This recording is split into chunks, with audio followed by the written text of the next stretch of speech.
Dia ada satu sekarang ni istilah screen neck syndrome ataupun text neck.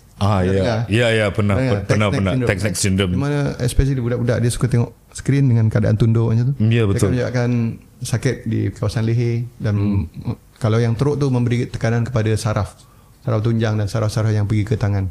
A bit from the medical point of view, if you can explain, everybody has this idea that tulang tu sendiri adalah mineral saja. Betul ke doktor? Salah. Sebab tulang dia bukan macam seramik. Dia ada mineral, dia ada collagen, ada banyak komponen, ada sel hidup. Kalau kita kaji secara patologinya, mikroskopik lah. Dia ada banyak komponen, bukan hanya mineral. Okay, so dia sel yang hidup lah. Ya, dia ada sel, dia ada mineral, ada collagen. So it's like a matrix macam tu kan. Ya, Nice. So banyak kita boleh belajar hari ni daripada Mr. Rahman. Speaking about life, confirm podcast ni banyak anak muda yang tengok. Can you explain a bit macam from the lifestyle, orang kata sedentary lifestyle duduk saja. Yalah, boleh order barang pakai komputer, nak bayar bil boleh pakai komputer, tak payah gerak pun you can get the whole day done. So daripada segi tu, can you advise how do we avoid the tulang become osteoporotic? How do we keep ourselves healthy a bit? Can you explain from that, doctor? Okay, soalan bagus ya. Thank you. Lately memang kita jumpa sejak sejak PKP kita banyak berubah gaya hidup kita kepada tak kurang fizikal expose to sun. Kita banyak duduk kat bilik guna komputer, skrin dan sebagainya. Dia ada satu sekarang ni istilah screen neck syndrome ataupun text neck. Pernah text neck syndrome. Di mana especially budak-budak dia suka tengok skrin dengan keadaan tunduk macam tu. Ya, betul. Dia akan menyebabkan sakit di kawasan leher dan kalau yang teruk tu memberi tekanan kepada saraf tunjang dan saraf-saraf yang pergi ke tangan.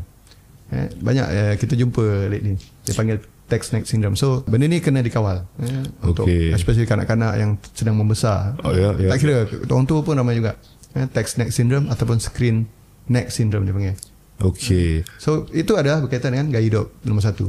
Yang kedua, bila sedentary kan, kita pun malas nak keluar rumah, tak kena cari matahari. Of course semua di ujung jari, tak cukup vitamin D. Bila tak cukup vitamin D, kita banyak ambil kalsium, makan kalsium pun betul, tak guna, dibuang juga. So kalau ada pendapat kita untuk kesihatan tulang dia ambil kalsium, ambil collagen banyak kan, memang betul itu adalah bahan mentah untuk pembentukan tulang kita. Ada collagen, ada tapi kita ambil ibarat macam kita nak bina rumah kan. Bahan-bahan dia ada batu, ada simen, ada besi semua. Banyak barang dia lah. Bukan banyak, tapi proses untuk jadikan tu kan perlu of course untuk orang yang bina apa semua. Begitu juga badan kita. Dia punya bahan mentah mungkin collagen, kalsium apa semua. Kita ambil, kita makan. Tapi badan kita hantar signal otak kita bila kita tak aktif. Otak kita akan hantar signal yang kita tak perlukan benda tu. Jadi dibuang macam tu. Jadi kita perlukan kekal aktif, expose to sun untuk vitamin D sangat penting untuk penyerapan kalsium semua. Dia dalam tulang punya contoh macam tulang penyembuhan ataupun pembentukan tulang ni dia panggil Wolff law. Wolff law ni dia form follow force.